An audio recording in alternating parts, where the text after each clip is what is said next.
gravação foi iniciada, presidente. Senhores, vamos dar continuidade à sessão da tarde do dia 28, com o processo do item da pauta 235, relatoria da doutora Fernanda, recorrente JBS. Vamos aguardar o ingresso do causídico na reunião para a gente começar. Posso convocar, presidente?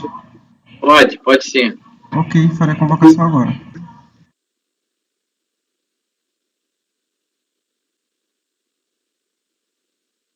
Está na faixa, né, Fernanda? Eu vou abrir logo para a gente adiantar.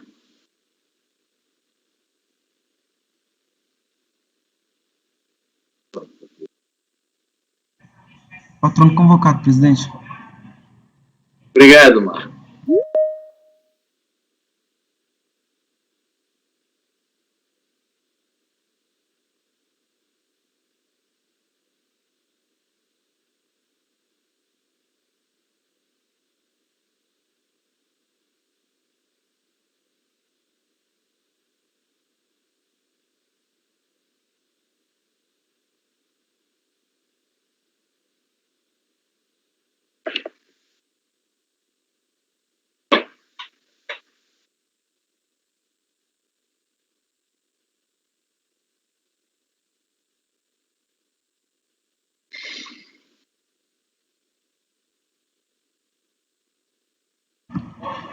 O patrono já se encontra aí na sala de julgamento, só que ele está sem áudio e sem vídeo.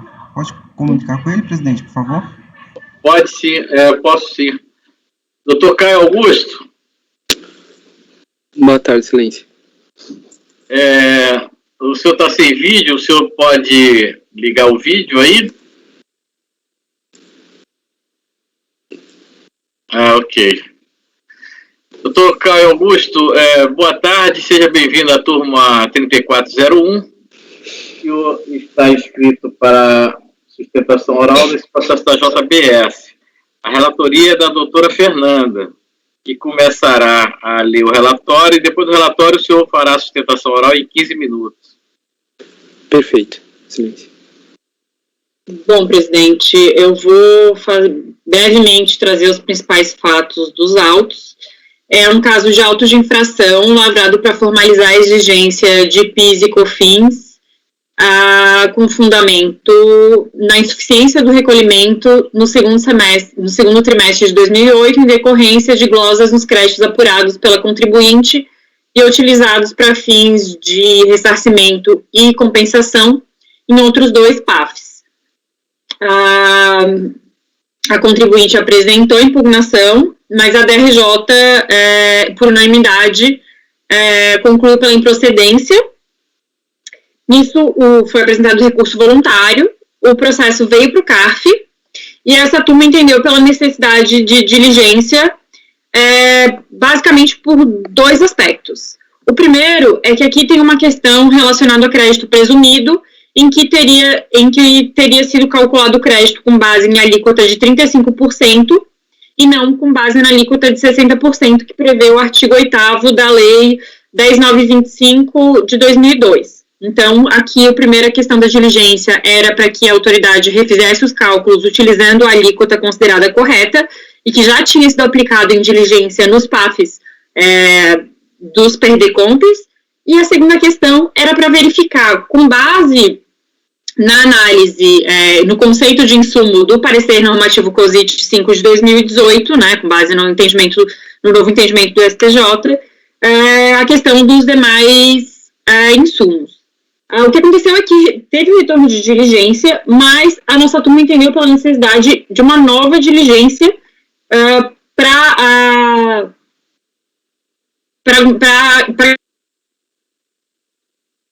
algumas dúvidas com relação à questão ao crédito apurado, né? E aí agora, então, retornou dessa segunda diligência, e dessa segunda diligência, o que a gente nota é que a unidade preparadora, ela juntou o termo de diligência, revisando os valores do lançamento a partir da regra prevista do artigo 8º, parágrafo 3º da Lei 10.925, aplicando o percentual de 60%, isso de fato agora finalmente foi resolvido, ainda que subsista alguma questão relativa a esse tratamento do que seria insumo pelo parecer normativo COSIT 5 de 2018, já que a fiscalização nesse segundo ponto, ela simplesmente disse que ela já teria feito de forma correta e, portanto, não trouxe novas informações ou explicações.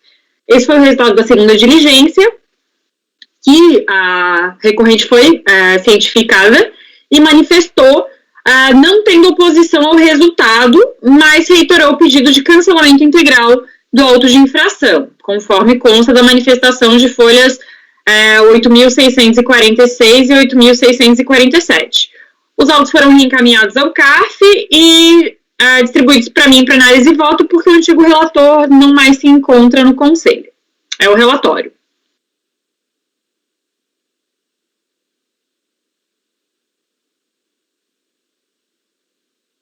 Microfone, presidente. Obrigado, doutora Fernanda. Doutor Caio, o senhor tem 15 minutos para fazer a sustentação oral. Obrigado, senhor presidente. Bom, primeiramente, boa tarde, demais conselheiros. Eu vou ser bem breve aqui na minha explanação. Como bem já apontado pela cientíssima relatora, a segunda diligência fiscal verificou que a análise realizada pela fiscalização foi incorreta, tendo em vista que, aplicando-se o percentual de 60% para apuração somente dos créditos presumidos de PIS e COFINS, já se verificou que no trimestre autuado haveria não só a ausência de débitos a serem recolhidos, como créditos a serem disponibilizados em favor da hora recorrente. Desse modo, excelência, a gente verifica que há subsídio mais do que suficiente para se cancelar o auto de infração, tendo em vista que, como verificado atestado pela própria fiscalização, não há débito a ser recolhido pela recorrente, e sim saldo credor a ser, inclusive, aproveitado. De no mais, nós reiteramos aqui os termos do recurso voluntário e requer o cancelamento do auto de infração. Muito obrigado. Obrigado, doutor Caio. Passo a palavra para a doutora Fernanda. Vamos lá. Considerando que a análise de admissibilidade do recurso já foi realizada por essa turma em oportunidade anterior, assim como as preliminares de nulidade levantadas pela recorrente, as quais restaram rejeitadas, passo diretamente à análise do mérito. Tal como informado no relatório, trata-se de autos de infração lavrados para formalizar a exigência de PIS e COFINS e seus respectivos acréscimos legais, com fundamento nas leis 10.637, 10.833, por insuficiência de recolhimento em decorrência de glosas de créditos apurados pela contribuinte e utilizados para fins de ressarcimento ou compensação em outros PAFs.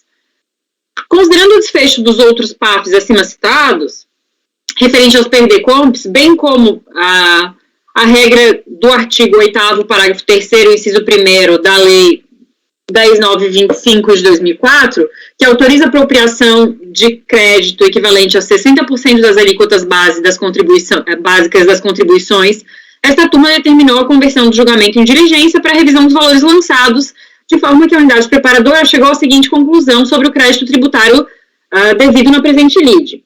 Aqui eu apresento para vocês a tabela resumida do PIS da COFINS, que de fato confirma o que o patrono mencionou, de que em alguns períodos, inclusive, foi verificado a ausência de débito e até a existência de crédito, né, diferente do que o lançamento original fazia crer.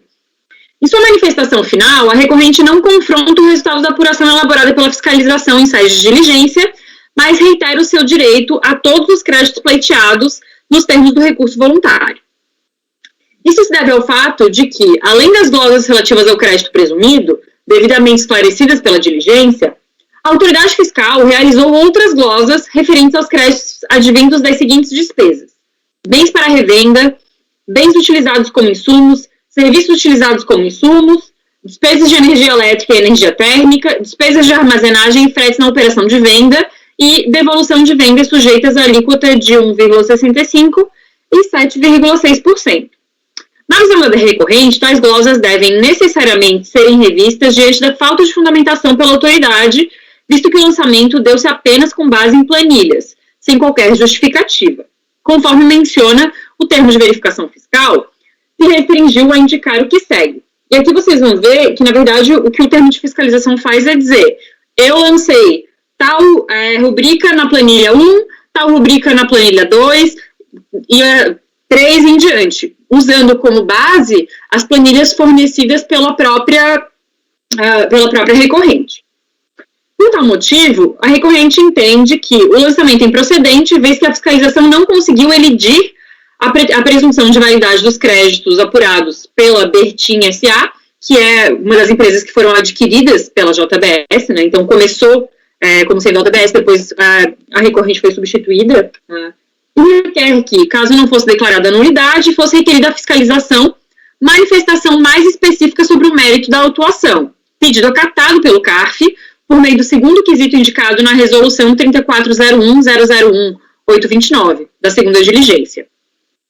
Não obstante, verifica-se que a resposta dada pela fiscalização no termo de diligência foi evasiva e não cumpriu, de fato, com o que foi solicitado pelo CARF. Se não, vejamos. Aí aqui, eu chamo a atenção aqui para esse item B, onde tem uma parte grifada, que ele fala assim: todos os valores apurados pela fiscalização estão demonstrados de forma detalhada nas planilhas.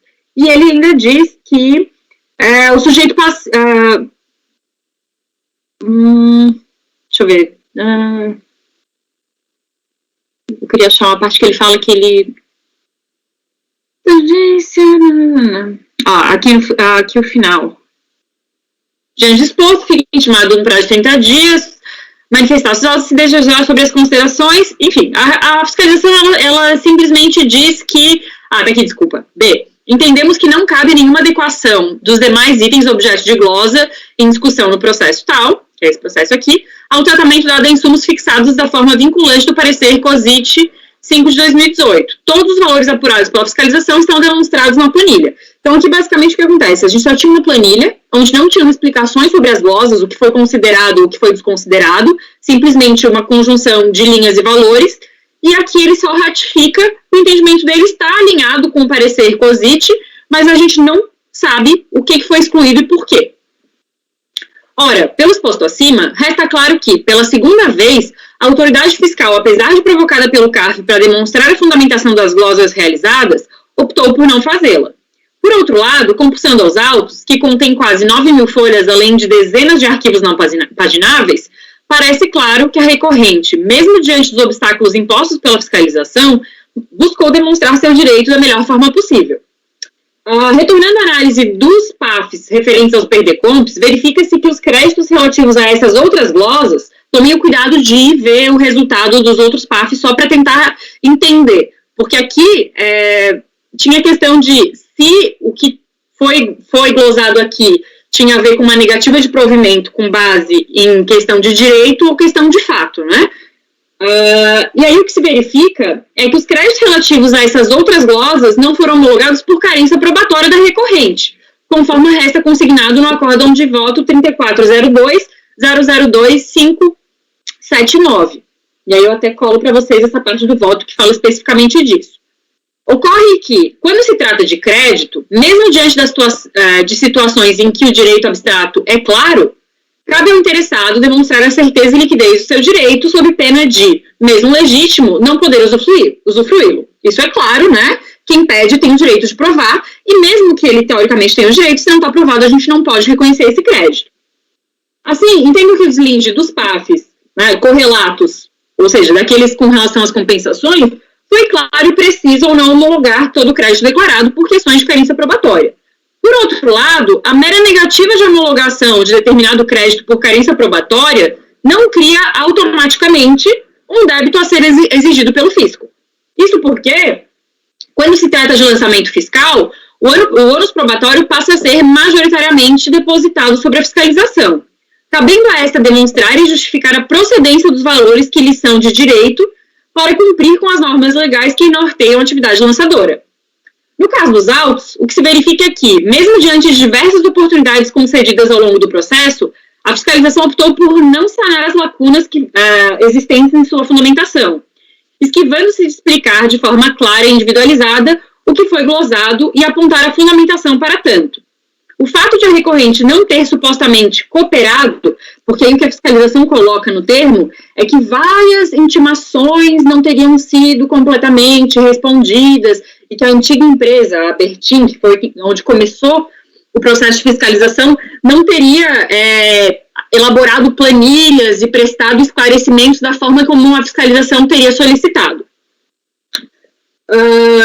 O fato da recorrente não ter supostamente cooperado, por isso até entre aspas, com a elaboração de planilhas ou esclarecimentos adicionais, não muda o fato de que, tendo o lançamento sido realizado com base em notas fiscais, como diz a fiscalização que foi, deveria a fiscalização ter explicado o que foi considerado incorreto e glosado e sob qual justificativa.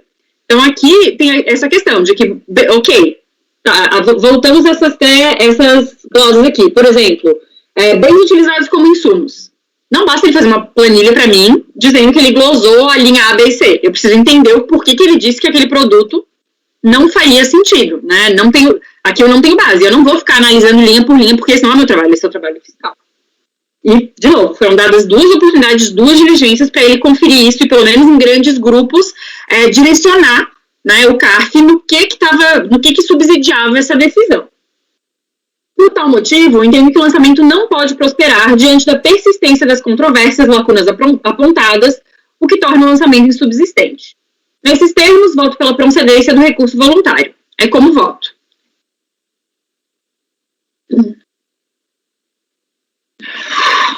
Tem alguma inscrição? Alguém querendo... Eu entendi o raciocínio da conselheira, mas parece que o lançamento estaria sendo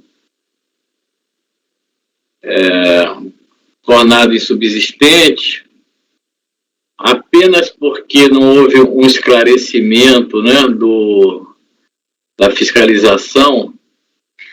É que, presidente, na verdade, o que aconteceu foi o seguinte: se for olhar o auto de infração, o TVF, ele só fala o seguinte: o auto de infração está pautado nas planilhas.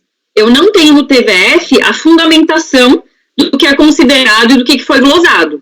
E as planilhas sozinhas, elas não conseguem me responder o que foi excluído em termos de insumo, o porquê que foi excluído, para até a gente poder analisar. Bom, isso aqui foi excluído porque não tem, digamos, insumo com relevância ao processo produtivo. Aí eu posso voltar e analisar se ele tem. Mas a questão da forma como foi feito, não tem nem muito como a gente discutir os critérios de insumo dentro das normas, né? Tanto da decisão do STJ quanto do parecer COSIT. E isso o CARF solicitou que fosse esclarecido em sede de diligência, e das 2 vezes a fiscalização simplesmente disso: eu cumpri o parecer, tá tudo na planilha, olhem, ponto. E aí é complicado, né? E aí, de novo, o que eu fiz? Aí eu fui para os processos que deram origem ao lançamento para entender. Se lá tivesse alguma explicação, eu até ia pegar emprestada essa explicação, do tipo, tais questões foram analisadas, porque tem uma clara dependência, né, decorrência, e inclusive uma das diligências foi motivada por uma diligência que tinha acontecido nos processos de pedido de compensação. Então, eu fui até esses processos para avaliar se tinha alguma informação extra que eu poderia usar para nortear e confirmar essas glosas. Mas essas glosas foram feitas simplesmente o crédito foi negado simplesmente por carência probatória. E carência probatória significa: eu não comprovei o meu direito líquido e certo, mas isso não automaticamente cria um débito, né? Porque se eu paguei aquele tributo e eu perdi a nota fiscal, eu não tenho débito, mas eu também não vou ter o crédito, porque eu não tenho como provar a origem desse crédito, né? Então aqui acho que uma coisa não é uma decorrência lógica e automática da outra. Esse é o problema, a gente acabou ficando no meio. Então, o crédito não foi indeferido por questão de carência probatória, mas eu não consigo entender, sem que a fiscalização me guie, que surgiu um débito automaticamente. Doutor Oswaldo. Não, eu estava pensando numa outra linha, mas acho que talvez o raciocínio eu acho que é fantástico, é uma coisa que eu preciso pensar mais a fundo, uma coisa que nós discutimos quando saiu o 19E, nós já tínhamos discutido com o Trevisan, que é o que acontece com os processos com os autos de infração vinculados a pedido de ressarcimento e compensação. Se existe essa possibilidade que a professora Fernanda acabou de dizer que existe.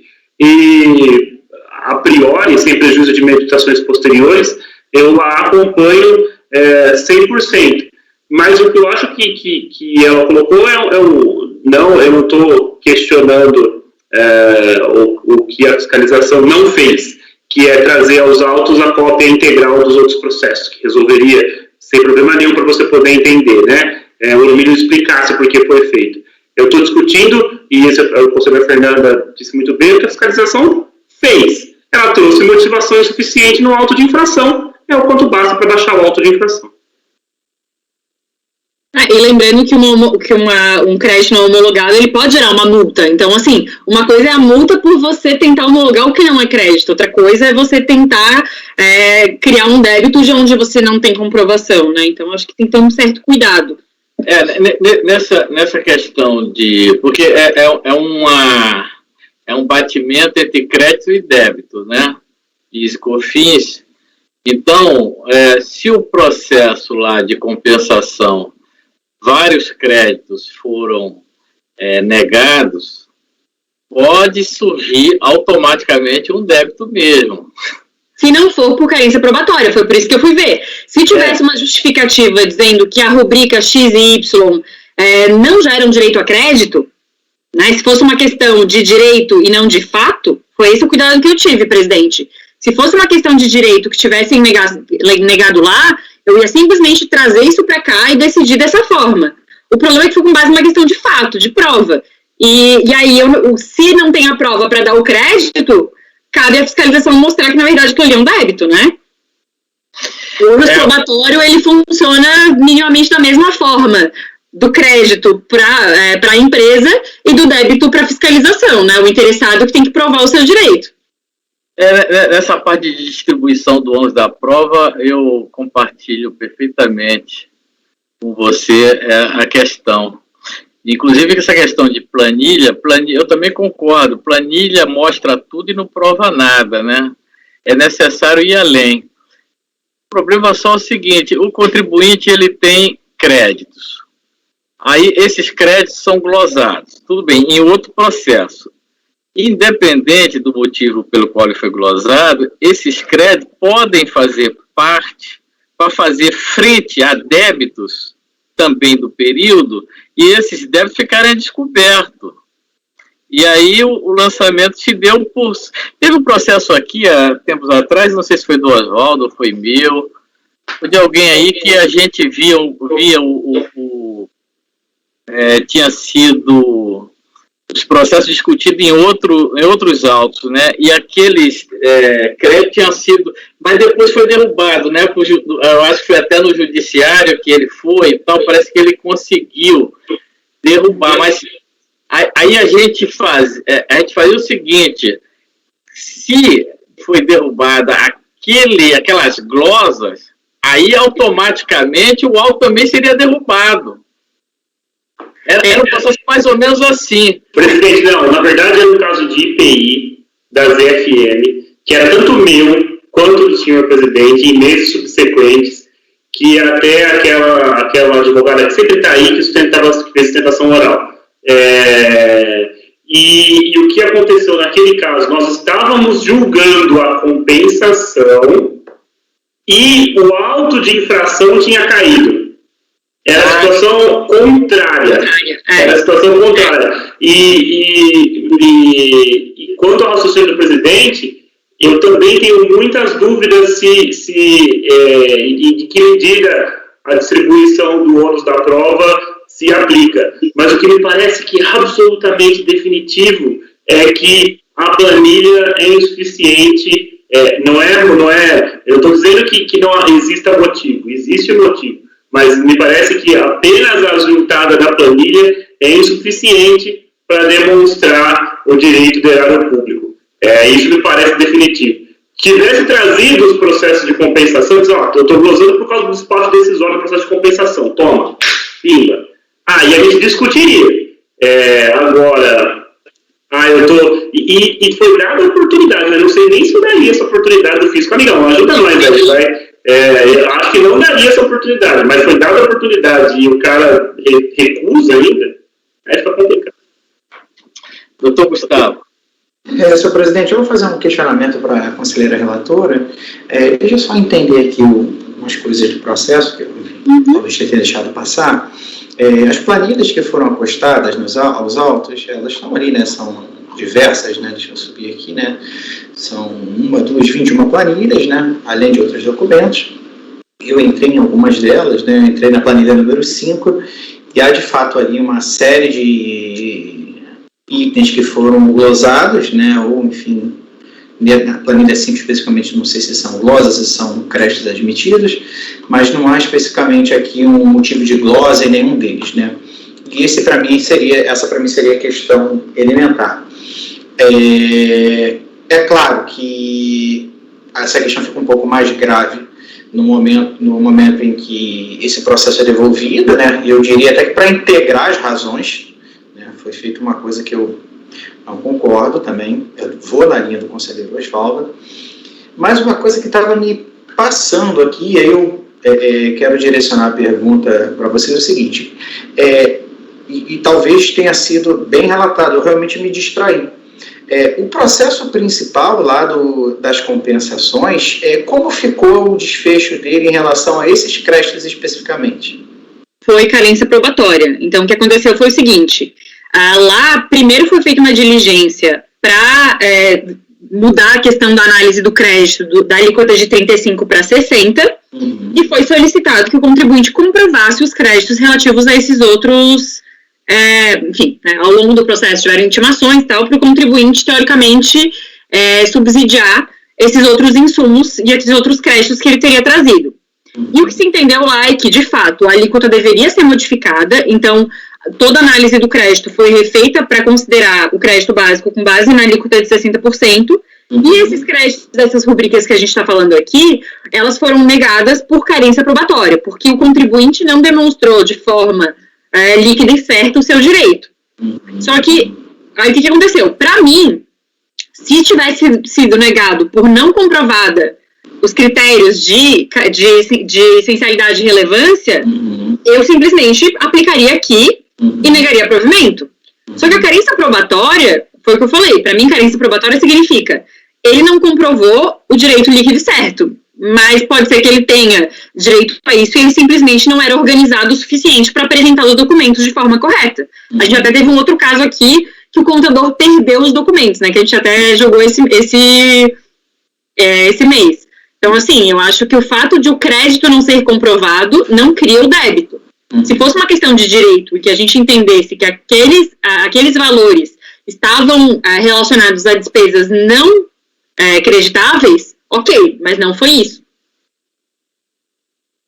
A linha do seu voto, então, na verdade é o seguinte, que naqueles processos não foi reconhecida, ou melhor, não se chegou à conclusão acerca da inexistência desses créditos, e sim acerca da falta de comprovação, pelo que o reflexo disso no auto de infração não poderia ser necessariamente replicado, tendo em vista que o ônus probatório aqui recairia sobre a fazenda, né? Perfeito. O mesmo ônus probatório que fez com que o contribuinte não pudesse se beneficiar do crédito, agora tem que ser utilizado para que a fazenda, sem a devida justificativa, não possa, né, ter direito a esse débito. Senhor presidente, o senhor vai abrir alguma divergência? Porque você que levantou a questão... Não, tá sem áudio. Desculpa, eu estou satisfeito com a explicação já, conselheiro Gustavo. Porque justamente o ponto é esse. Pode ser que o crédito existisse, né?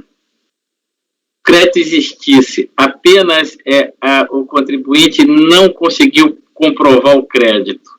Agora, como se trata de fazer um lançamento, agora o ônus passou para a fiscalização de realmente apurar se aquele crédito existe ou não. Ficou uma espécie de bumerangue, né? Um argumento bumerangue. A fiscalização jogou, depois voltou contra ela mesmo. Eu estou satisfeito e se não tiver mais discussão, a gente pode votar. Mas se o Gustavo quiser fazer mais alguma consideração... Não, porque para mim é muito sensível essa questão aí dos processos decorrentes, mas só que a conselheira Fernanda foi muito feliz aqui nessa diferenciação, então eu vou acompanhar e, enfim, acabo me antecipando aqui no meu posicionamento. Perfeito. Então, alguma consideração alguém quer fazer? Então, todos... Acordo dos membros do colegiado, por unanimidade de voto, dá provimento ao recurso voluntário nos termos do voto da relatora. Perfeito? Esse é o... 235, presidente. Esse é 235 da pauta, recorrente JBS. Obrigado, doutor Caio Augusto. Boa tarde. Obrigado, senhor presidente. Obrigado, demais conselheiros. Boa tarde. Boa tarde.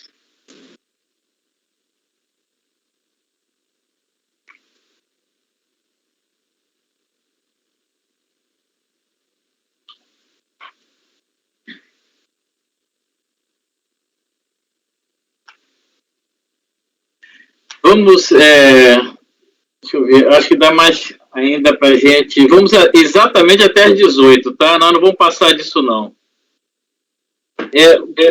O próximo da pauta seria o 237, que é o processo... O 236 tem acompanhamento. O 236 tem acompanhamento. Então, vamos para o 236, conselheiro doutor Leonardo. Pode fazer ingressar a advogada da Telemar, o Marco Antônio. Ok, presidente. Farei a convocação agora. Obrigado.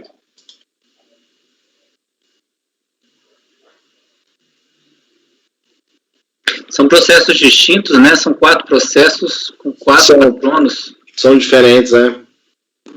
Mas, Leonardo, você acha que você vai conseguir bater o recorde aí de fazer 5 processos em 16 minutos com acompanhamento e sustentação? Um deles, sim, que tem parcelamento, né? Que eu não vou conhecer, que é o segundo. Agora, esse primeiro aqui... O Marco quer falar, gente, só um minutinho. Então. Oi. Doutora Marcela Cavalcante, boa tarde. Boa tarde. Seja bem-vinda à turma 3401. A senhora fará o acompanhamento do item 236 da pauta. 236. Da Telemar. Curiosamente, a Telemar tem vários advogados distribuídos, né? Não tem problema de ser julgado simultaneamente. Bem, o processo é de relatoria do doutor Leonardo. Ele vai fazer a leitura do relatório, da sequência a senhora poderá... Não, mas a senhora vai fazer só o acompanhamento, né? Então tá ok. Leonardo pode relatório e voto. Pois não, presidente. Então, bem-vinda, doutora. É um recurso voluntário interposto contra um acórdão da RJ que julgou improcedente manifestação de conformidade que não reconheceu o direito ao crédito pleiteado. A manifestação foi interposta pela contribuinte contra despacho decisório da DEMAC do Rio de Janeiro. O direito creditório é de 554 mil e se refere a pagamento indevido ao maior, mediante utilização de Código de Receita 8741, conforme se verá adiante, referente à contribuição, a CID, incidente sobre remessa ao exterior. Em análise de direito creditório da DECOMP, verificou a autoridade competente que foram localizados ou mais pagamentos sem saldo reconhecido para compensação, depreende desse excerto que, apesar de ter sido localizado pagamentos nos sistemas da Receita Federal, não foi reconhecido saldo para compensação dos débitos. Há de se atentar ainda que a informação do despacho adverte quanto à disponibilização das informações complementares da análise do crédito na página da Receita Federal que integram o despacho. As informações complementares estão nas páginas 122, faço uma transcrição, denota-se o discriminativo ausência de documentação comprobatória, em consulta ao relatório dos sistemas da Receita Federal. Eu vou pular essa parte, eu acho que indo direto ao voto, até aproveitando que a patrona está aqui para qualquer dúvida também, eu acho que fica bastante claro e mais sucinto. Bom, o recurso ele é tempestivo, merece ser conhecido. A recorrente sustenta preliminarmente nulidade do despacho decisório pela ausência de fundamentação e desrespeito ao princípio da motivação, que pesa em conformismo, não lhe assiste razão, conforme bem exposto pelo acórdão recorrido, de acordo com o despacho decisório, apesar de ter sido localizado o pagamento, foi reconhecido o saldo, também ficou consignada a advertência quanto à disponibilização das informações complementares, né? Então, eu faço toda a transcrição da fundamentação aqui, trago a fundamentação utilizada também pelo despacho decisório. Então, a propósito, relaciona-se trechos do relatório no qual se encontra explicitado o motivo da não homologação. Faço a leitura especificamente com relação à perda de compra número tal, que teve como objeto CID do mês de junho de 2006, no valor de tanto, verifica-se não ser procedente a alegação do contribuinte no termo de início de diligência. Conforme informou, teria ocorrido erro no pagamento da DARF, que sequer foi objeto do DCTF, o que, em seu entendimento, não configurou motivos para lançamentos contábeis como despesa. Consultando os sistemas utilizados pela Receita Federal, constatou-se, ao contrário do que foi alegado pela sociedade, o valor em análise foi declarado na DCTF referente ao mês de junho de 2006 em uma retificadora, conforme consta no demonstrativo de saldo a pagar do débito da CID de junho de 2006. Assim, com base nesses fatos, descritos com fundamento parágrafo 1º do artigo 147 do CPN, constata-se que não restaram comprovadas as justificativas sobre a solicitação da contribuinte objeto da perda de compra número tal. Ou seja, em leitura ao relatório, estado nessas informações complementares, escolhe-se que a contribuinte foi intimada a comprovar o erro de DCTF, teria justificado a redução do valor devido a título de CID, a teor da disposição do artigo 147, parágrafo 1º, mas na acepção da autoridade fiscal, mesmo após a realização de diligência, a contribuinte não logrou comprová-lo. Foram rejeitadas as alegações quanto ao suposto vício na fundamentação, assim como em relação ao direito de defesa, na medida em que, como visto, a decisão emanada do despacho decisório foi revestida de motivação específica e não de motivação genérica, conforme a alegação. Resta explícita, portanto, voltando ao meu voto, a motivação do despacho decisório, sendo claro ainda que foram franqueadas todas as informações necessárias para que a recorrente pudesse encaminhar a sua defesa de maneira adequada, razão pela qual afasto a preliminar. No mérito, alega que por meio da perda de compra número tal, final 4073, compensou débitos próprios de RPJ com crédito originário de CID indevidamente recolhida. Conforme o DCTF acostado aos autos, que é o documento número 5, a recorrente teria apurado débito de CID, Código de Receita 8741, no montante de R$273 mil. Segundo a adesão recorrida, a autoridade lançadora desconsiderou a DCTF retificadora, que promoveu a redução do valor da CID devida no mês de junho de 2006, prevalecendo assim aquele valor constante da DCTF retificada, R$554.638, que constituiu o pagamento total efetuado pelo contribuinte. Verifica-se, portanto, que a controvérsia gira em torno da retificação da DCTF que balizou a perda de compra. Neste aspecto, a recorrente sustenta que o equívoco que ensejou a retificação da DCTF foi o recolhimento da CID prevista na Lei 10.168 sobre a remuneração pela licença de uso ou direitos de comercialização ou distribuição de programa de computador. Neste aspecto, ponderou a decisão recorrida que a contribuinte acostou aos autos o ORPAG boleto de venda, datado de 30 de 6 de 2006, emitido pelo Banco do Brasil, alegando que o crédito pleiteado teria se originado de CID sobre a aquisição de licença de uso de software. De fato, do boleto de venda, cujo beneficiário é a Microsoft Licensing GP, consta como natureza da operação, serve DivExp Imp, exportação e importação, direitos autorais, programa de computador. Entretanto, cumpre salientar que o valor da operação consignada em estado documento corresponde a R$4.692.000, discordante, portanto, do montante da base de cálculo suposto tributo pago indevidamente por meio de DARF, R$5.546.000, tendo em vista a alíquota aplicável de 10%. Sendo assim, por não haver correspondência entre o valor da operação registrado no boleto de venda e a base de cálculo do tributo pago, não há como se concluir que referido pagamento, supostamente indevido, se originou da transação comercial realizada com a Microsoft. Conforme indica a decisão recorrida, Existe aqui, portanto, uma inconsistência entre as afirmações da recorrente e os documentos por ela acarreados. Fato não contestado no recurso voluntário. Assim, embora em tese teria razão a recorrente, os documentos apresentados não confirmam as suas alegações. E, nesse sentido, sendo da recorrente o ônus de comprovar o direito creditório pleiteado, nos termos do 65, do CTN 74, 9430, 373 do CPC, deve ser mantido o acórdão recorrido que confirmou o despacho decisório. Assim, presidente, eu voto no sentido de conhecer e negar provimento por carência probatória, portanto, no mérito com relação ao pedido da recorrente. É como voto. Muito bem, muito obrigado, doutor Leonardo. Alguém quer fazer alguma ponderação, alguma discussão? Não? Então, vou passar Alguém discorda da solução do relator? Não. Então, a qual dos membros do colegiado, por unanimidade de voto, negar provimento ao recurso voluntário? Então, agradeço a doutora Marcela pela participação e boa tarde. Obrigada, boa tarde.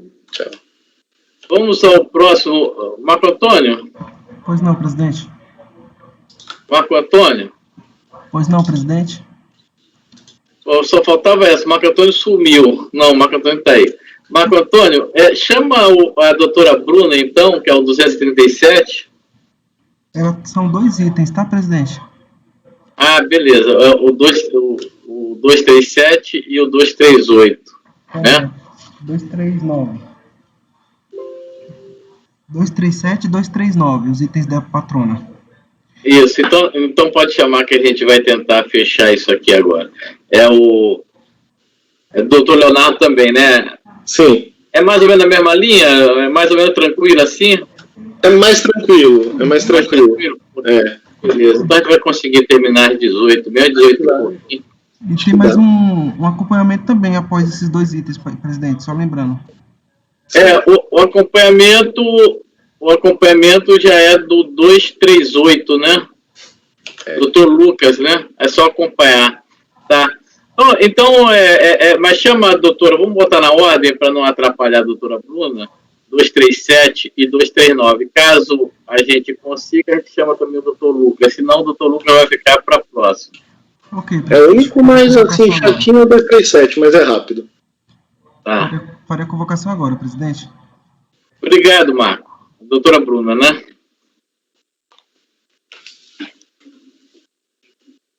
Se a gente conseguir pelo menos terminar esses 3, já seria bom, porque senão a pauta de amanhã vai ficar meio pesada, né? Acho que dá.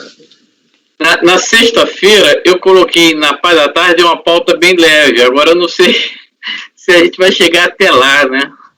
Mas tem aquele do Lázaro, né? Hein? Tem o do Lázaro, E tem um meu também que saiu, que é uma classificação fiscal, meio chatinha, mas talvez dê pra gente fechar. A doutora Bruna, ela não ingressou ainda, hein, Marco? Já convoquei, presidente. Só aguardar ela entrar na sala para admiti-la. Tá ok, obrigado.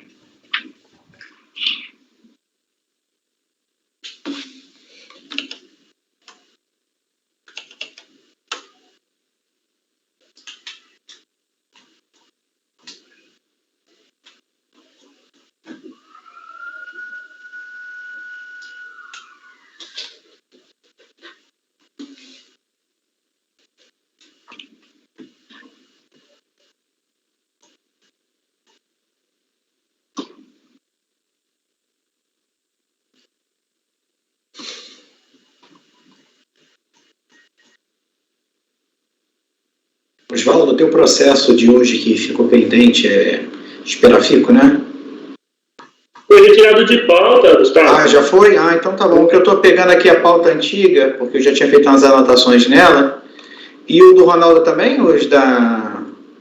Não, o meu tá na pauta. Esses da são Marbeni? iguais, Ronaldo? Oi? São iguais? Não. São iguais. Eu tenho que rever, porque já fiz há algum tempo. Vou dar fazer uma revisão. Amanhã a gente chega bem azeitado para fazer. Deve ser igual aqueles meus, da alíquota de 35% versus 60%, né?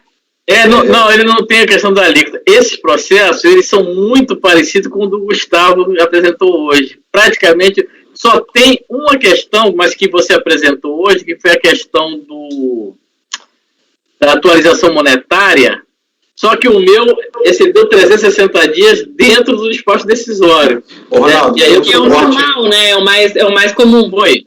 Para agilizar o suporte, está pedindo a palavra. Fala. Presidente, ela pediu só um instantinho porque ela está acessando pelo smartphone, aí eu pedi para ela sair e entrar novamente, porque ela não estava conseguindo clicar no link, né? Aí ela estava saindo e entrando novamente para admitir aqui. Tá ok, Marco. Entrou agora. Vamos aguardar. Então, é muito tranquilo. Tem essa questão da atualização. O resto é igualzinho o do Gustavo apresentou hoje. E os outros...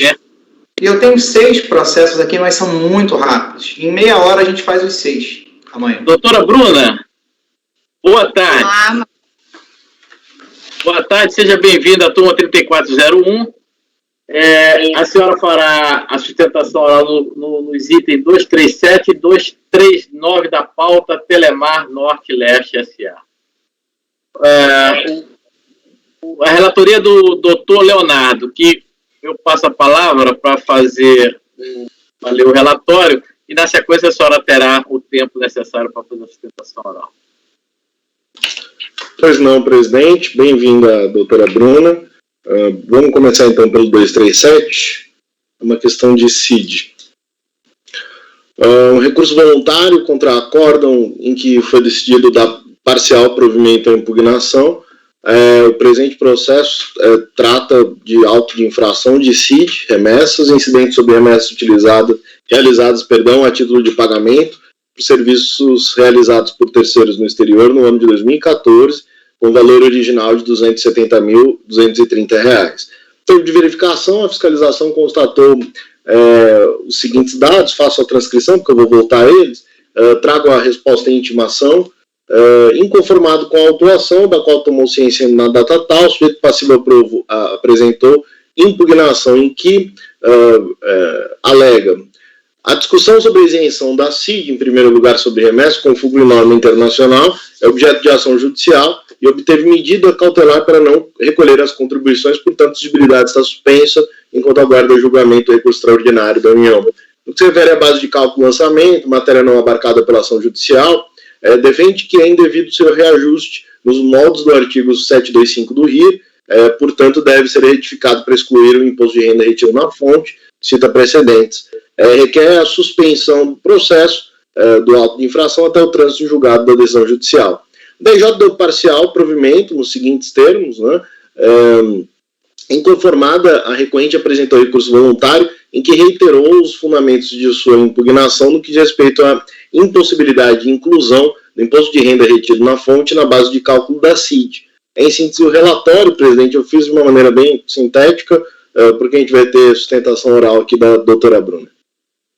Ok, obrigado, doutor Leonardo. Pode ler. Agora a doutora Bruna faça a sustentação oral, por favor. Uma boa tarde a todos. Como bem relatado, trata-se de auto de infração lavrado para exigir CID, incidente sobre remessas destinadas ao exterior, a título de pagamento de serviços de interconexão internacional de rede.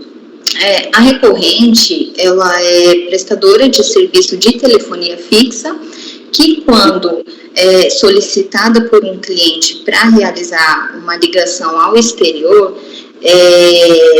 aciona uma outra prestadora de serviço situada no país de origem dessa ligação, e essa empresa, ela completa essa ligação naquela localidade. Essa dupla prestação de serviço, realizado tanto pela recorrente quanto pela empresa situada no exterior, é chamada de interconexão de rede.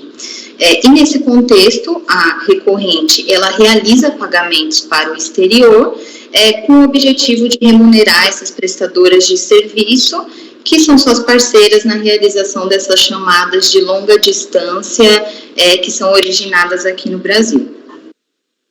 A impugnação da recorrente, ela foi parcialmente provida pela DRJ para, reconhecer a renúncia tácita da recorrente ao contencioso administrativo em relação a discussão judicial envolvendo a legalidade ou não da cobrança da contribuição, e 2, que a base de cálculo da contribuição ela deveria refletir os valores dos contratos realizados pela recorrente com a empresa do exterior, sem a adição ou exclusão do imposto de renda retido na fonte.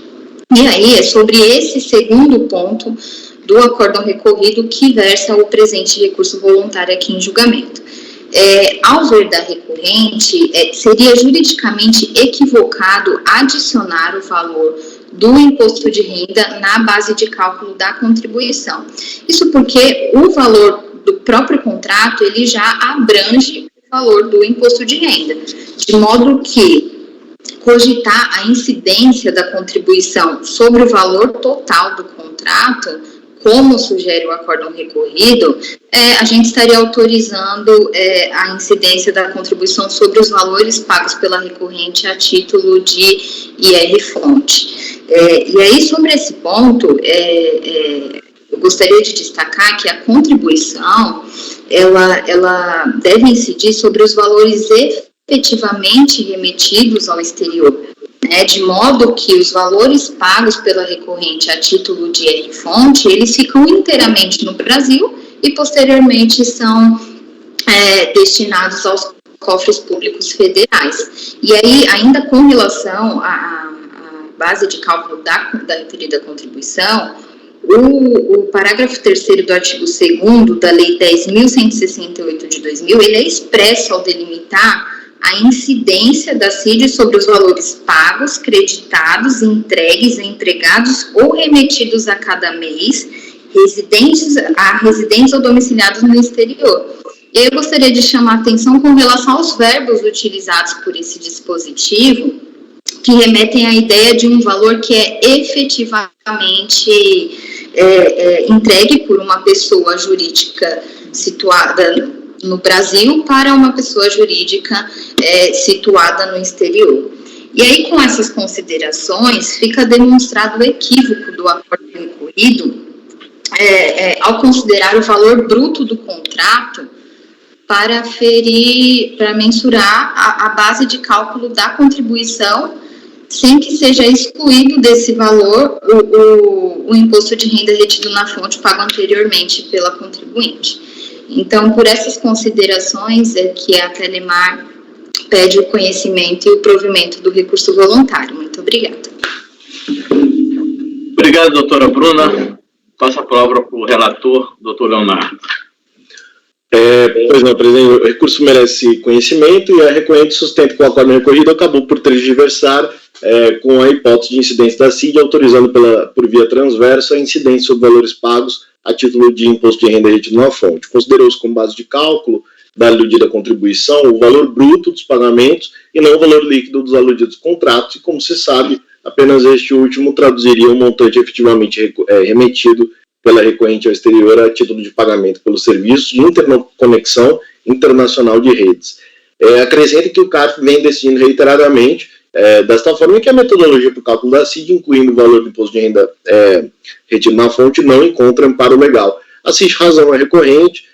Para a comprovação das operações foram apresentados os seguintes contratos de câmbio com a Latam Communications, contrato de câmbio número tal, que liquida operações ocorridas em dezembro de 2013 e janeiro de 2014. Trago aqui a transcrição com a Sprint United Management, contrato de câmbio número tal, com o Verizon, contrato de câmbio número tal, e com o Guiacon Sal, um contrato de câmbio número tal. Conforme tem manifestado, o artigo 2º, parágrafo 3º da 10.168 determina que a CID terá como base de cálculo os valores pagos, creditados, entregues, empregados ou remetidos a cada mês a residentes ou domiciliados no exterior como remuneração decorrente das obrigações. Nessa linha, transcrevo por entender pertinente pode concordar o voto do conselheiro Antônio Carlos Atulin, nos seguintes dizeres: a palavra-chave para definir a base de incidência é remuneração, pagar, acreditar, entregar, empregar e remeter quantias ao exterior, como contraprestação dos contratos que envolvam uso ou transferência de tecnologia, significa o mesmo que remunerar o fornecedor domiciliado ou residente no exterior. Fiscalização e também o relator entende que o valor do imposto de renda retido na fonte deveria ser adicionado ao valor transferido para o exterior a título de remuneração, pois no caso concreto a empresa brasileira assumiu o ônus. Entretanto, o raciocínio carece de sustentabilidade jurídica, primeiro porque o imposto de renda estaria embutido na remuneração e de uma das partes pelo ano de reconhecimento é um dado econômico e não jurídico. A duas, porque o aplicador do direito não pode estabelecer como premissa válida que o imposto de renda deve incidir antes da CID, para em seguida concluir que a CID deve incidir sobre o imposto de renda. Então, não se olvide que a assunção do ônus financeiro pelo reconhecimento do imposto de renda é um fato juridicamente relevante para a Lei 10.168. Nesse passo, não se pode assumir que o valor a ser pago ao beneficiário no exterior seja composto pela remuneração do serviço e pelo imposto. Isso porque, no primeiro momento, que existe apenas a remuneração estabelecida em contrato, ou seja, um valor único a ser pago a título de contraprestação. Sem previsão legal expressa, o aplicador do direito não pode escolher o tributo que deve incidir primeiro sobre a remessa exterior. A hipótese de imposto de renda da CID estão previstas em norma jurídica de igual hierarquia. Então, eu parto aqui para o final. Tal entendimento foi adotado no Acórdão 3402-004-391 de relatoria da conselheira Thaís Galkovitz. Eu faço a transcrição e também repercutiu nesta turma, ao julgar o processo administrativo número tal, Acórdão 3401-006-620, de relatoria do conselheiro Rosaldo Trevisan. Faço a transcrição e leio. A base de cálculo da CID remessas é o valor da remuneração do prestador de serviços técnicos estrangeiro paga/remetida ao exterior, carecendo de fundamento, eventual ajuste de adição ou exclusão do imposto de renda retido na fonte, em função do ônus assumido pelo tomador ou prestador de serviço. Ante o exposto, presidente, voto por conhecer e dar provimento ao recurso voluntário interposto. É como eu voto. Ok. Alguma sugestão, alguma dúvida? Não? Sim, tenho sim. É só uma consideração. Essa matéria, se eu não confesso que não é uma matéria que eu costumo enfrentar lá na DRJ, né, e aqui no CARF é a primeira vez que eu tenho oportunidade de julgar, mas se eu não estou enganado, essa matéria não é pacífica, né, nos colegiados do CARF ainda, e se eu não me engano, há uma súmula do CARF que trata da questão, a súmula 158, eu estou enganado? Porque aqui ele vem dizendo aqui, súmula CARF 158, o imposto retido na fonte, incidente sobre os valores pagos, creditados, entregues, empregados ou remetidos a cada mês a residentes ou domiciliados no exterior, a título de remuneração pelas obrigações contraídas, compõe a base de cálculo da CID de que trata a 10.168, ainda que a fonte pagadora assuma o ônus financeiro do imposto retido. Então, penso que seja o caso de aplicação da súmula 158, ou eu estou realmente me enganando aqui na matéria? Deixa eu pegar aqui. De renda incidente sobre valores pagos, creditados, entregues, empregados e remetidos a cada mês, residentes ou domiciliados no exterior, a título de remuneração pelas obrigações, compõe a base de cálculo da CID que trata a Lei 10.168 e traz precedentes. Deixa eu ver aqui, porque eu me baseei em previsão que não é tão antigo. Esse voto aqui, o conselheiro Leonardo, é de 2020, mas eu embora, eu pudesse aqui sustentar que, olha, a súmula está aí e realmente não tem que ser feito, eu confesso que vi precedentes nas duas direções, por isso que eu fiquei aqui com essa dúvida acerca da aplicação. Não da aplicação, a súmula parece que é o caso mesmo, mas eu gostaria de entender o porquê da existência de precedentes em diferentes sentidos aqui.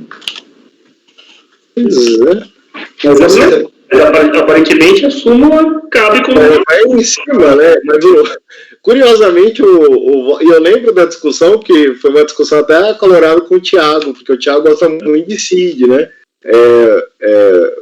Foi no mérito na tese, né? O Oswaldo estava também... Mas como o Oswaldo acabou falando, parece que a súmula cai com uma luva aqui na situação. Cai com uma luva. Presidente, diante dessa súmula, eu não estou vendo aqui, apesar dessa ressalva de consciência que eu faço, eu concordei naquela época com o conselheiro Trevisan e com o conselheiro Thiago. Eu faço a ressalva de consciência, mas eu aplico então a súmula. De fato, ela cai como uma luva. Tá ok, então. Eu conheço e nego provimento. Nega provimento. Nego provimento com a aplicação da súmula. Curioso, viu, Gustavo? Porque eu tô vendo aqui o voto do Trevisan, ele não faz menção mesmo, acho que a súmula passou despercebida. Exato, é uma coisa... Eu também estou lendo o seu raciocínio está perfeito. Mas com essa súmula aí... Não tem o que fazer, não. Então, alguém quer fazer mais alguma consideração? Acordo do colegiado, por unanimidade de votos, negar provimento ao recurso voluntário. Isso é o 237. O 239 está na mesma linha ou é diferente? É diferente. Deixa eu ver. Deixa eu só confirmar se é diferente mesmo. 239, né? É diferente. Tá, ok. Se for possível, vamos nele. Se não for possível, a gente vai ter que adiar para... Não, é possível. Doutora, esse daqui tem sustentação oral? Eu pergunto do 239? Tem. Na verdade, eu só gostaria... É muito breve a minha sustentação. Quanto ao parcelamento? Aplicação da súmula 91. CARF 91. Tá. Se quiser... Conselheiro Leonardo, só um adendo aqui, tá? Aquele acordo é anterior à edição da súmula. Ah, tá ok. Bem esclarecido. Então, ela faz um relatório muito sintético, né? E vamos direto para a sustentação oral, que a doutora Bruna vai fazer a consideração dela, aí a gente vai para o... Bom, presidente, pois não, é uma declaração de compensação que foi apresentada em 2003 de COFINS e PIS, recolhidos a maior, entre janeiro de 98 e setembro de 98, no valor de R$1 milhão. Foi decidido pela não homologação com base em parecer SAOR, que a interessada apresentou manifestação falando a respeito do prazo, do artigo 4º do 118, da aplicação retroativa do novo prazo, e trouxe doutrina, mas ela teve julgado improcedente seu pedido, apresentou recurso voluntário, reiterando os fundamentos da inconformidade. Vou fazer um relatório um pouco mais procedimental aqui, porque vocês vão ver que eu paro justamente nessa parte, na questão do conhecimento. Então, eu até vou adiantar aqui para a doutora, se quiser fazer um esclarecimento quanto a essa parte de conhecimento, porque tem um indicativo aqui de uma adesão a um parcelamento que vai ter uma implicação sobre o conhecimento do recurso. Então, basicamente relatório, mas eu vou retomar esse ponto do conhecimento no voto, presidente. Ok. Na verdade, a minha fala vai diretamente ao mérito da questão, tá? Com relação, né, como bem relatado, é uma declaração de compensação apresentada em 15/10/2003, em que a recorrente informou haver compensado débitos de COFINS referente a setembro de 2003 com créditos de pagamento a maior de PIS e COFINS referente a fevereiro e setembro de 98. E aí, em 26/2/2008, foi proferido um acórdão mantendo a não homologação da compensação, sob o fundamento de que o direito da contribuinte de pleitear a restituição do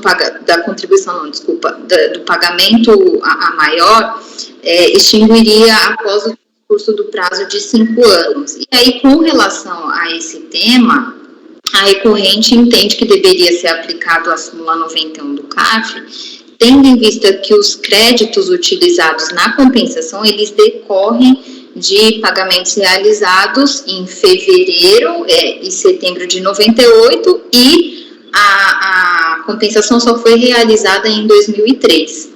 E aí a súmula é no sentido de que o pedido de restituição pleiteado administrativamente antes de 9 de junho de 2005 deveria ser aplicado o prazo de 10 anos, né? E aí, por isso que a recorrente, ela pede conhecimento e provimento do recurso voluntário, para que seja afastada a decadência com relação ao pedido de restituição compensação e, consequentemente, seja emitido para a unidade preparadora para análise do crédito. É isso. Muito obrigada. Pois não, presidente, então, eu vou chamar a atenção para uma petição que foi apresentada pela própria unidade de preparo, posterior à apresentação do recurso voluntário, que traz no item 13 uma informação relevante, né? O recurso é tempestivo, apresentado pelo procurador constituído, porém não merece ser conhecido. As informações apresentadas pela unidade indicam a existência não apenas de duplicidade de processo, que inclusive é reconhecido pela recorrente, quando indica o processo número tal em sua manifestação de conformidade. O contribuinte ressalta a identificação entre aquele processo e o presente e requer, entre outros pedidos, a reunião e o julgamento conjunto. Indicam ainda que os débitos objetos deste processo foram objeto de parcelamento, conforme se verifica por meio das telas números tais. Como se sabe, a adesão ao parcelamento importa a desistência do recurso voluntário protocolado, é o que nós chamamos de preclusão lógica, né? O que foi requerido pelo próprio contribuinte nos termos do relatório em epígrafe. O artigo 78 do anexo 2 do RICARF prevê que, no caso de desistência ou pedido de parcelamento, estará configurada a renúncia ao direito sobre o qual se funda o recurso interposto pelo sujeito passivo. Ante o exposto, presidente, eu voto por não conhecer o presente recurso. É como voto.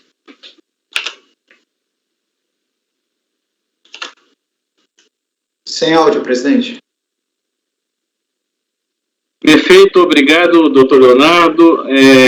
Pedido de parcelamento, então, implicando em renúncia ao contencioso. Ok, então nós vamos para o... Tem alguma discussão, alguma divergência em relação à solução do relator?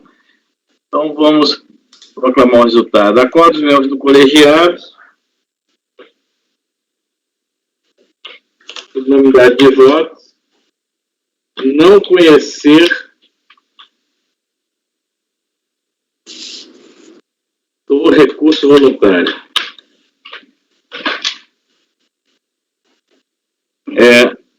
Obrigado, doutora Bruna. Boa tarde, quer dizer, agora já boa noite. E boa obrigado noite pela sua participação. Uma boa noite a todos, eu que agradeço. Tchau, tchau, uma boa noite a todos. Obrigado, doutora. Só falta um da Telemar, mas, doutor Leonardo, você vê o seu horário. Se for possível, a gente vai, se não... Do próximo da Telemar, eu acabei de abrir aqui, é a súmula... então ótimo. Então, a súmula do Gustavo. Marco Antônio. Gustavo. Presidente. Marco Antônio, pode convocar o doutor Lucas Porto? Sim, presidente. Para acompanhar. Essa aqui não tem sustentação, é só acompanhamento. Ótimo.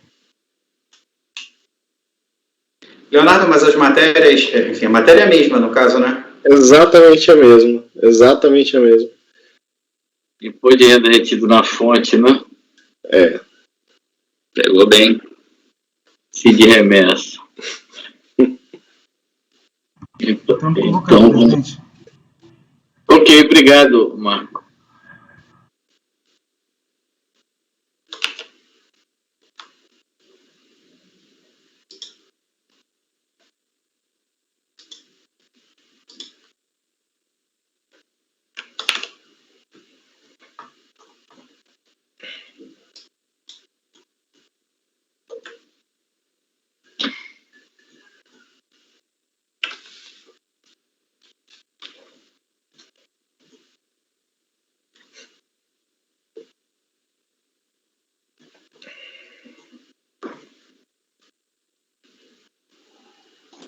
A aula hoje é sobre o quê, Leonardo?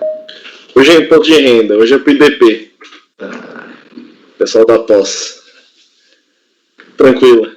Doutor Lucas, boa noite. Boa noite, presidente. Seja bem-vindo à turma 3401. Nós vamos, então, diretamente para o processo que o senhor fará o acompanhamento, que é o item 238 da pauta. Telemar Norte-Leste, recuperação judicial, processo que termina com 2018-80. O relator é o doutor Leonardo. que fará a leitura do relatório e depois o voto na sequência. Pois não. Pois não, presidente. Bem-vindo, doutor Lucas. Doutor Lucas, a gente acabou de discutir um caso exatamente igual a esse. Eu vou fazer um relatório bastante curto e um voto igualmente curto, mas qualquer questão que o senhor tiver, fique à vontade para complementar, né? Então, é um recurso voluntário, houve decisão por unanimidade de votos de dar parcial provimento à impugnação. A contribuinte apresenta recurso voluntário e aqui nós estamos discutindo única e exclusivamente a inclusão ou não do imposto de renda retido na fonte na base de cálculo da CID. Como é acompanhamento, presidente, eu vou direto ao voto, portanto, como essa é a única questão, apesar de eu fazer uma longa consideração sobre a tese, aliás, a qual eu sou favorável, que eu julgaria favorável ao contribuinte nesse caso, e apesar de achar até que se trata de uma matéria bastante controversa, né, a gente tem a súmula número 158 do CARF, segundo a qual o imposto de renda retido na fonte sobre valores pagos, creditados, entregues, empregados ou remetidos a cada mês a residentes ou domiciliados no exterior, a título de remuneração pelas obrigações contraídas, compõe a base de cálculo da CID, de que trata a Lei 10.168 de 2000, ainda que a fonte pagadora assuma o ônus financeiro sobre o imposto retido. Então, é uma súmula do tipo cara crachá, realmente não tem aqui como escapar dela. Então, presidente, eu voto por conhecer e negar provimento a recurso voluntário. Obrigado, doutor Leonardo. Alguma discussão, algum esclarecimento, alguma dúvida? Então, vou proclamar o resultado. Acordo os membros do colegiado, por unanimidade de votos, negar provimento ao recurso voluntário. Foi não, doutor Lucas. Presidente, inclusive, o doutor Leonardo, agora, esse caso em si também tem sobre aquela questão do conhecimento, por determinação ordinária em curso, que, na verdade, até uma parte dessa matéria acabou sendo dada com concomitância, né? E eu não sei se...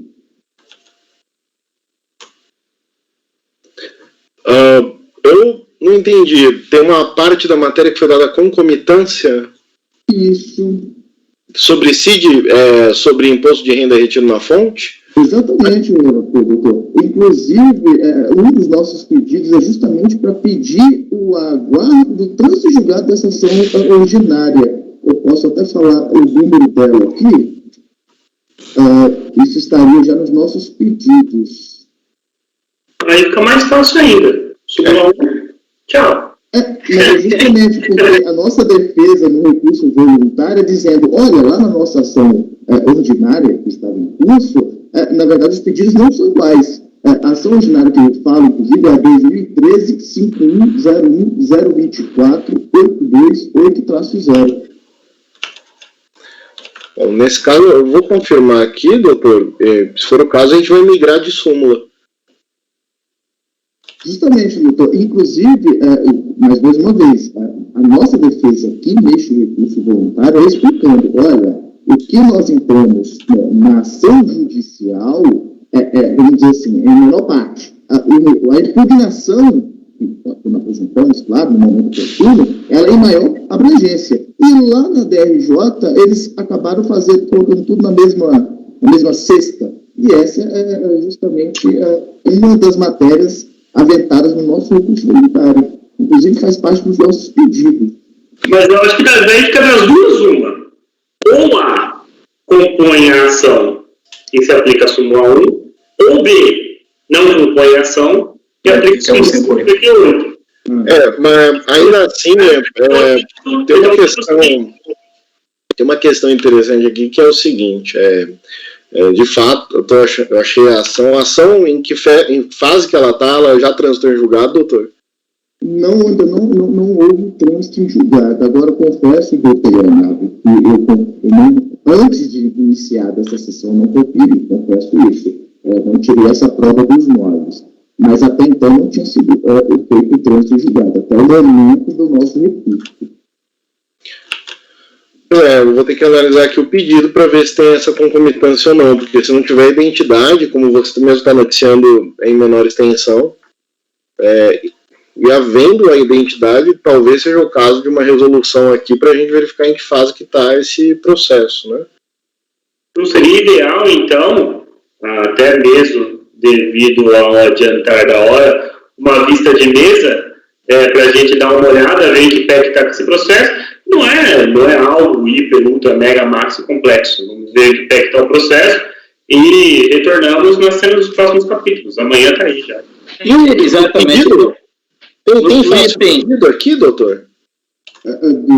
Sim, doutor Leonardo, no caso, nos últimos tópicos do nosso pedido, o item 3, se o senhor me permite ler, e no caso de afastamento da causa de suspensão de exigibilidade pela via judicial, seja devidamente analisado... Não, o pedido da ação ordinária.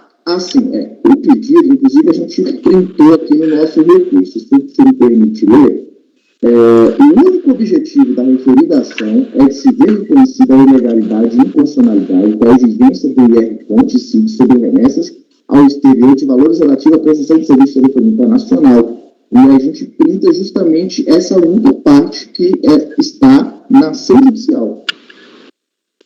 Na verdade, então, o objeto é diferente, porque você não quer a incidência do IR-Fonte, né? E nem do CID. Doutor Leonardo, o item 6 do seu relatório... Alô? Está dando uma interferência, né? O item 6 do seu relatório, você cita aí, no termo de verificação fiscal, aí tem o item 6. No item 6, é justamente feito esse resumo de que a ação é no sentido... Na não incidência. Da empresa não ser compelida ao recolhimento do imposto de renda retido na fonte e também do CID. Mas me parece que não está havendo aí essa questão da incidência do CID sobre o imposto de renda. Não, e aí que seria a matéria. Exato. Então, nesse caso, doutor Lucas, não tem prevalência a ideia de uma concomitância. Quer dizer, pelo menos eu votaria nesse sentido aqui. Eu não sei como é que a gente vai se comportar aqui na decisão.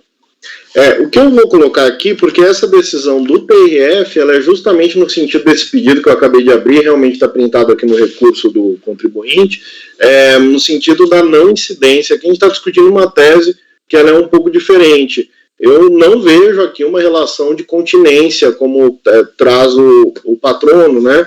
Aqui, para mim, é uma tese completamente diferente que não caracteriza concomitância. Então, eu vou abrir aqui um item específico no meu voto para afastar essa alegação preliminar de mérito de concomitância e aplicação da súmula CARF número 2 e vou deslocar para a aplicação da súmula 158, de fato. Então, presidente, eu retifico essa parte inicial do voto contra a preliminar de mérito e mantenho o voto no demais, negando provimento ao recurso. Tá ok, então. Doutor Lucas, satisfeito com relação a... Então, vou proclamar o resultado. Acordo de união do colegiado por unanimidade de votos. Então, tem um início aí que é... Não, mas nem precisa, porque... É só negar provimento mesmo ao recurso voluntário. É negar, né? Ok, então agradeço ao doutor Lucas pela presença e desejo uma boa noite. Obrigado, presidente. Obrigado, relator. Ótimo fim de dia para o senhor. Boa noite. Então, senhores, eu acho que nós podemos liberar o doutor Leonardo para descansar um pouco. Vou descansar também. Todos Marco nós. Antônio, pode parar a gravação, Marco Antônio?